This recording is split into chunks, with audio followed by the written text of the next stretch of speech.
Buenas tardes, compañeros y compañeras y profesor. El día de hoy les estaré hablando un poco acerca del capítulo 10, el cual abarca la justicia global, del libro de texto de Introducción a la ética en la ingeniería. Primeramente, hablando un poco acerca del contexto histórico, podemos resaltar el atentado del 11 de septiembre de 2001. Este día, el grupo de terroristas Al-Qaeda secuestró varios aviones de American Airlines. Su objetivo era impactar los aviones en el World Trade Center, mejor conocido como las Torres Gemelas. Si bien en su construcción los ingenieros previeron el posible impacto de una aeronave debido a que ya había sucedido que aviones impactaran edificios muy altos, nunca tomaron en cuenta alguna aeronave tan grande y que esto fuera producto de un atentado terrorista. A su vez, debido a que la aeronave tenía su depósito de combustible prácticamente lleno, esto propició que el calor generado por el impacto alcanzara temperaturas muy elevadas, lo cual debilitó los soportes de acero y al final terminó colapsando las torres, cobrando la vida de cerca de 3.000 personas, incluidos entre estos bomberos y policías. Anteriormente, en 1974, James Sutherland había advertido de la vulnerabilidad de los cientos de rascacielos a posibles colisiones con aeronaves. Sin embargo, fue hasta 1994 que estas advertencias fueron tomadas más en serio, debido a un ataque terrorista similar en París. Adicionalmente, los ingenieros a cargo de la construcción de las torres tomaron la decisión de reemplazar el aislante térmico hecho de asbesto, comentando que era peligroso para la salud de los constructores por otro nuevo material. Sin embargo, esta decisión fue la que propició que el nuevo material fallara en el impacto de los aviones y por ende las torres se derrumbaran. Como todos sabemos, las Torres Gemelas eran un símbolo del comercio mundial y de la predominancia de Estados Unidos como potencia económica. Es por ello que fue el objetivo perfecto para los terroristas, que estaban en contra del capitalismo y la democracia. A su vez, demostró la oposición a la globalización, el cual es un término que hace referencia a la continua integración de las naciones a través de la investigación, transferencia tecnológica, intercambio de ideas y cultura, algo lo cual es muy partícipe las empresas multinacionales, como lo podrían ser Apple, Google, Amazon, entre otras.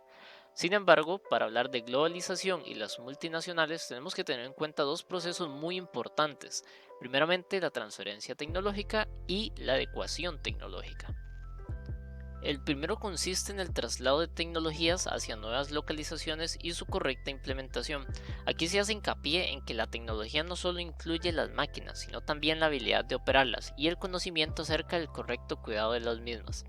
A su vez, la ecuación tecnológica posee un amplio espectro de definiciones, pero podemos considerarla en esta situación como la identificación, transferencia e implementación de la tecnología que mejor se adapte a un nuevo conjunto de condiciones iniciales, en este caso, a los distintos países en los cuales las multinacionales operan. Esto es muy importante debido a que muchas veces se considera que esto debe contribuir al desarrollo sostenible en el país anfitrión.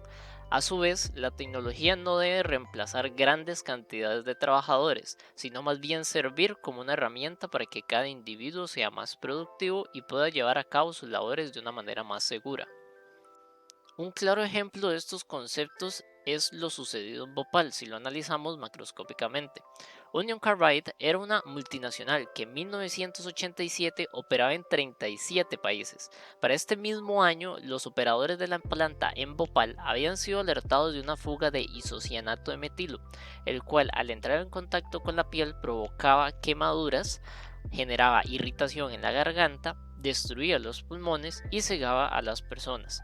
El resultado de este desastre dejó cerca de entre 2.500 y 3.000 muertes inmediatas, más de 10.000 personas con capacidades permanentes y cerca de 200.000 más fueron afectadas por el isocianato de metilo. A día de hoy, 2022, los daños siguen sin ser cuantificables y este tema ha servido para demostrar los diversos problemas éticos que a veces presentan las transnacionales. Pero ¿por qué esto representa problemas éticos en las multinacionales? Muy bien, en este caso, la empresa se preocupó mucho por cumplir con su correcta transferencia tecnológica, capacitando altamente a los operadores, pero debido a problemas financieros, en 1982 dejaron de dar las capacitaciones debido a lo costoso que éstas resultaban. Esto propició el desastre 2 años más tarde. Además, debido a los turnos sobrecargados que llevaban los trabajadores, el fracaso en entrenar nuevo personal y la poca preparación técnica que poseían los trabajadores locales, además de que la empresa tuvo que bajar los estándares que tenían para hacerlos coincidir con los del gobierno de la India. Sin embargo, esto nos lleva a una pregunta. En general, ¿cuáles son las responsabilidades morales de los ingenieros como los de Union Carbide en este caso? Un punto de vista tentador sería obedecer las reglas y las costumbres dominantes del país anfitrión, como dice el dicho, cuando estés en Roma, haz lo que los romanos hacen. Sin embargo, este punto de vista está altamente sujeto a los horrores éticos del relativismo ético, por lo cual sería incorrecto. Por otra parte, podríamos considerar mantener los estándares del país de origen, pero esto también es incorrecto, debido a que nos hace caer en el absolutismo ético, donde los principios éticos de las personas pueden entrar en conflicto. Esto al final nos lleva al contextualismo, el cual nos dice que debemos tomar en cuenta los factores morales que varían de una a otra situación para poder juzgar de manera moralmente correcta una situación. Esta perspectiva nos dice que existe una amplia variedad de decisiones que moralmente pueden ser aceptadas, interpretadas y aplicadas, lo que permite a las empresas multinacionales ser un poco más correctamente flexibles en sus decisiones éticas. Debido a esto, entonces si existe una amplia forma de interpretar los valores morales, debe de existir un mínimo aceptable. Pues sí, este mínimo moral es lo que actualmente conocemos como los derechos internacionales, de los cuales Thomas Donaldson nos menciona 10 de ellos. Entre estos están el derecho a la libertad de tránsito, a la adquisición de bienes, a no ser torturado, a las pruebas justas, a ser tratado sin discriminación, a la seguridad física, a la libertad de expresión, a una educación mínima, a la participación política y el derecho a la subsistencia. Estos derechos internacionales también ponen ciertas restricciones en cómo las corporaciones nacionales operan en otras sociedades, incluso aunque estas sociedades no cumplan con alguno de los derechos. Por ejemplo, esto impide a las empresas ser partícipe en el trato discriminatorio hacia la mujer o hacia las minorías raciales. A su vez, Richard T. D. George nos menciona que las empresas deberían no solo preocuparse por cumplir los derechos internacionales, sino también de buscar el beneficio de aquellos stakeholders que impactan de manera positiva a la empresa, en vez de buscar el beneficio de aquellos que por su parte son corruptos y buscan solo su propio interés, manifestando que de esta manera se mejora la economía del país y sus habitantes, lo que contribuye a la larga a recompensas que mejoran la economía de la empresa. Ahora bien, por otro lado, ¿qué sucede con aquellos ingenieros involucrados en el desarrollo de armas? Para algunos esto entra en conflicto con su propia conciencia. Otros creen que están ayudando a la defensa nacional. De esto existen múltiples relatos de ingenieros y de cómo se sienten dentro de esta industria. Esto nos lleva a las problemáticas que surgen debido a que las naciones defienden los problemas éticos de la industria.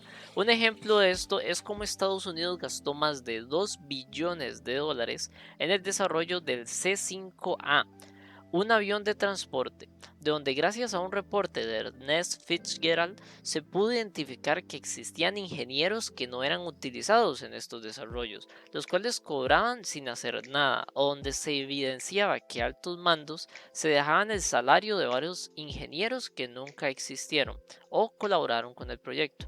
Esto recalca la corrupción que suele haber en este tipo de áreas y la importancia de darle un enfoque en la ingeniería que contribuya más bien a la paz en vez de ser un medio para la guerra. De hecho, en la actualidad es algo que poco a poco se va observando cada vez más. Los ingenieros ahora se encargan también de prever posibles ataques terroristas en los edificios, puentes, reservas de energía, entre otros, que construyen.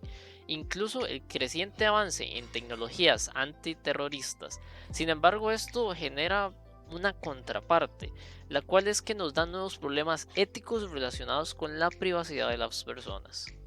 A su vez, debido a la preocupación por la violencia en general, los ingenieros se han ido preocupando por este aspecto, llevando incluso a algunos de ellos, como lo son Daniel Ballero y Arne Veselind, a luchar en contra de las injusticias sociales motivando a otros ingenieros a involucrarse en lo que ellos denominan ingeniería pacífica o pacifista, donde solo se busca trabajar con empresas que promuevan la paz o que ayuden a deshacer los daños hechos por la guerra. Un claro ejemplo son los ingenieros involucrados en desarmar minas productos de conflictos bélicos en distintos países.